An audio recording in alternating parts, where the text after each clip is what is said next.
هلا، حياكم الله جميعا في مقطع جديد.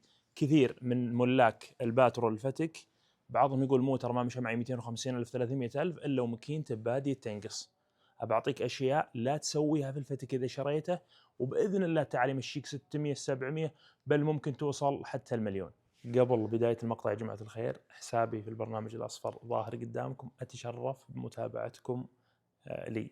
النصيحة الأولى: انتبه من تركيب الشواحن على السيارة، واقصد بالشواحن التيربو أو السوبر شارج، لأن هذه تهلك الماكينة من جوا. الأمر الثاني: احرص على تغيير زيت الماكينة مع السيفون كل 5000، بمعنى لا يتجاوز ممشى 5000 كيلو. الأمر الثالث: انتبه من برمجة السيارة، وخصوصا ما يسمى برمجة الصرفية، لأن هذه صراحة تلعب في الماكينة بشكل كبير، خصوصا إذا كان المبرمج إنسان غير فاهم نقص البنزين على الماكينة.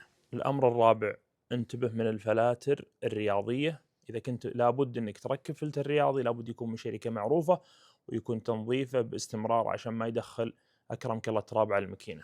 هذه الأشياء إذا سويتها بإذن الله أن الموتر يعيش معك فترة طويلة جدا. هل صحيح مقولة 4005 يتحمل أكثر من تحمل ماكينة الفتك؟ هذه المقولة غير صحيحة لسبب واحد: ال 4005 كمبيوتر مقفل لا يمكن برمجته، ولذلك لا يمكن اللعب فيه، بينما الفتك كمبيوتر مفتوح، أي شخص يقدر يجي يبرمج السيارة يخليها تخبط في ممشى 1000 كيلو.